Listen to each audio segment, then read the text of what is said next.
మనకి 2 రకాల సినిమాలు ఉంటాయండి. ఒక మంచివాడికి, ఒక చెడ్డవాడికి మధ్య యుద్ధం. మంచివాడికి, చెడ్డవాడికి మధ్య యుద్ధం జరిగితే హ్యాపీగా ఆడియన్స్ అందరూ మంచివాడికి గెలవాలిరా ఫిక్స్గా. ఆల్రెడీ ఫిక్స్, మన క్లైమాక్స్ తెలుసు మనకి.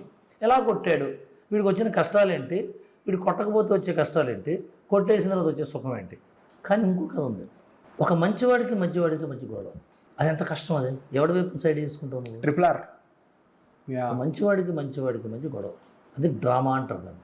ముందుది ఏమంటారంటే రివెంజో యాక్షన్ అంటారు. డ్రామా, ఇద్దరు భార్యాభర్త ఉన్నారు, నువ్వు ఎవరు కొట్టేస్తావు?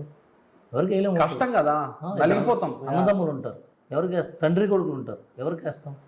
ప్రేమికుడు విడిపోయి చెరో పెళ్లి చేసుకుంటారు, ఏవో వాళ్ళ కథలు ఉంటాయి, వాళ్ళిద్దరు కలుస్తారు, ఎవరు కొట్టేస్తావు? డ్రామా ఎక్కడ వస్తుంది? నేను ఒప్పుకోకపోతే ఒకటి, నీ రీజన్స్ నీకు, నా రీజన్స్ నాకున్నాయి, ఇద్దరం ఒక అగ్రిమెంట్కి రావడం కథ. అది ఎంత కష్టం. డ్రామా కథలు రాయటం గొప్ప. ఎందుకంటే పాత సినిమాలు మనకు నచ్చుతాయి. బొమ్మలో విలన్ ఉన్నాడా? లేడు. అందరూ మంచోళ్ళే, అందరూ మంచోళ్ళే. తండ్రి కొడుకుల మధ్య కథ. Tanikella Bharani, like the father of the person, the girl that he's engage to, అందరూ మంచోళ్ళు. ఆ అమ్మాయి కూడా మంచి అమ్మాయి. ఎవరితో అయితే ఎంగేజ్మెంట్, అందరూ మంచోళ్ళే. ఓకే అంటుంది అమ్మాయి, సరే అంటుంది. ఎంత బంగారం అది, ఎంత డ్రామా అది. ఇప్పుడు సీతమ్మ వాకిట్లో సిరిమల చెట్టు ఉంది, ఆ కథ ఎవడో ఎలా చెప్పాడో, విన్నవాడికి ఎలా అర్థమైందో, ఎలా తీశారో, ఆ కథ చూసి ఎలా హిట్ చేశారో నోటుతో చెప్పగలరా సినిమా?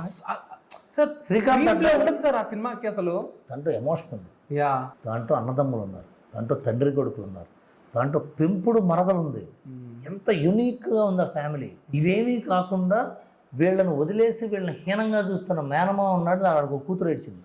ఒక సెల్ఫ్ రెస్పెక్ట్ ఉన్న కొడుకున్నాడు, ఒక సర్దుకుపోయే కొడుకున్నాడు. జీవితంలోంచి ఎమోషన్ పట్టుకొచ్చాడు. అది గొప్ప కథ అది.